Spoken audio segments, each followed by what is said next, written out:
ফেসবুকে ইনকাম কমিয়ে দিল সবার। ফেসবুকে ইনকাম কমিয়ে দিল সবার।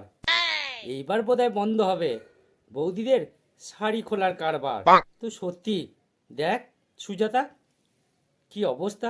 ফেসবুকের ইনকাম এইভাবে কমিয়ে দেবে ভাবতে পারিনি। চিন্তা কর তো, আমি কত কষ্ট করে লোন নিয়ে ফ্রিজ কিনলাম, আইফোন কিনলাম, এবার কিভাবে শোধ করব সেটাই তো আমার চিন্তা। আরে দেখ না, খুব সমস্যার মধ্যে আছি।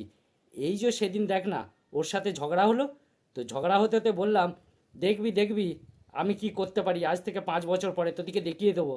এখন কি করে লজ্জায় মুখ দেখাই বলতো। তারপর ধর এই যে ফ্রিজের কিস্তি, আইফোনের কিস্তি কিভাবে দেব আমি তো বুঝতেই পারছি না। বিশ্বাস করবি না, আমি কাল থেকে শোনার পরে একদম খেতেই পাচ্ছি না, খুব টেনশন হচ্ছে। তারপর বল, আমরা কত রাস্তাঘাটে গিয়ে রিলস বানাই, পিছন দোলাই, হ্যাঁ, ফেসবুকে এই পরিশ্রমটা দেখে না। সত্যি ইনকামটাকে ঝাট করে কমিয়ে দিল। আর বলিস না, কি বলবো বল। আরে আমারও তো সমস্যা হয়ে গেছে। আরে আমি দোতলা ছাদটা ফেসবুকের পয়সায় করলাম, এবার বাড়িটা কিভাবে কমপ্লিট করব বলতো। লোকের কাছে মুখ দেখাবোই কি করে, সবাই জানে ফেসবুক থেকে লক্ষ লক্ষ টাকা কামাচ্ছি, বাড়ি করেছি।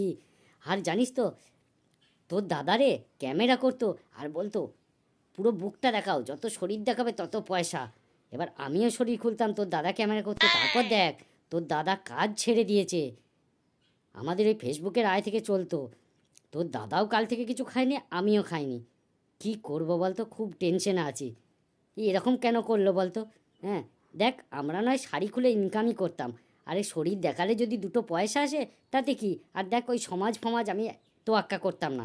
সমাজে মানুষজন বলতো তুই এরকম নোংরামি করে ভিডিও করছিস, আরে সমাজের মানুষজনকে আমাদেরকে খাওয়াবে বল। হ্যাঁ, আমার শরীর আমি কেমনভাবে খুলবো, কেমনভাবে দেখাবো, বুক খুলবো না নাভি খুলবো, সেটা আমার ব্যাপার।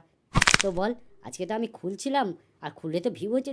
বলিস না, আমার একটা ভিডিও জানি যেটা আমি বুকটা পুরো অর্ধেক খুলে দিয়েছি, সেটা আমার 10 মিলিয়ন ভিউজ হয়েছে, প্রায় 50,000 টাকার মতো ইনকাম।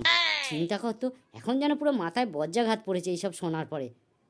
হ্যাঁ গো, অমিতের কি হবে? আরে দিদি বলো না, তুমি তো নয় ভাইরাল, তোমার পিছনে পিছনে আমি ঘুরেছি।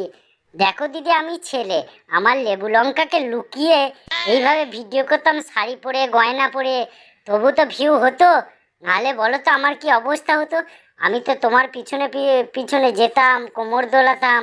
তারপর বলো ফেসবুক মিটআপে গিয়ে কতজন আমাদের সঙ্গে সেলফি তুলতো, আমাদের কি ঘ্যাম বেড়ে যেত। আমরা নিজেদেরকে সেলিব্রিটি মনে করতাম, কারণ আমাদের ধরো আমার তো 30,000 ফলোয়ার্স, সেলিব্রিটি তো ভাববই। তারপর পয়সা ইনকাম করছি।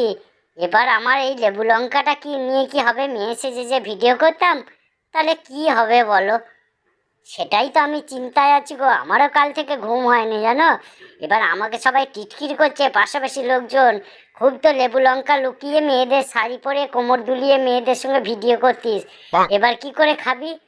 সেটাই তো ভাবছি, এদেরকে জবাব দেবো কি করে। একটু একটু করে উন্নতি করছিলাম।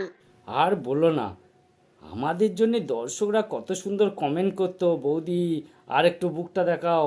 আর যত বেশি দেখাতাম তত বেশি পয়সা। বলতো আমাদের কি অবস্থা হবে এবার। এবার আমরা কোথায় গিয়ে দাঁড়াবো, কি করব, কিছুই খুঁজে পাচ্ছি না।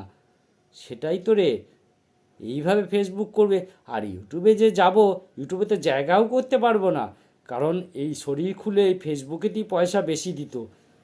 হঠাৎ করে এরম করবে ভাবতে পারিনি।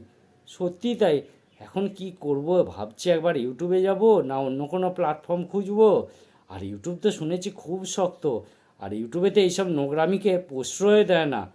তাই কি করব বলতো, কিছু মাথায় আসছে না। এই এত এত লোন, এ তো মনে হচ্ছে টেনশনে বেশি দিন বাঁচবো না, হার্টের রোগ হয়ে যাবে। বলতো কি করি। আরে বলিস না, তোর দাদাকে তো সবাই বলতো বৌদির কোমর নাচিয়ে পিছন নাচিয়ে শরীর দেখিয়ে বইয়ের পয়সা খাচ্ছিস, লজ্জা করে না? আমিও দিয়েছি থোতারে, বেশ করেছি, শরীর দেখে ইনকাম করছি, বেশ করেছি। আমি তো কারো কাছে শরীর খুলে শুইনি। তো তোমাদের কি বলার, এই নিয়ে কত ঝগড়া হলো। সেই তো দেখ না, কীভাবে যে কি বাড়িটা কমপ্লিট করব আমি বুঝতে পারছি না। আমার তো আর মাথা কাজ করছে না, মোবাইল রিচার্জ, এইসব কসমেটিক্স কেনা, অনলাইনে ভালো ভালো ড্রেস অর্ডার দেওয়া। আর দেখ একটা সত্যি কথা, বল আমাদের কন্টেন্ট বলতে তো এই শরীরটুকুই ভরসা আর পিছনটুকুই। আমরা যত শরীর খুলতাম আর পিছন দেখাতাম তত আমাদের ভিউ হতো। তবে দেখ চিন্তা কর, মিটআপে গিয়ে আমাদের কি আনন্দ হতো, আমাদেরকে সবাই সেলিব্রিটি বলতো, 60 টাকার টপি নিয়ে হাতে তুলে দিত,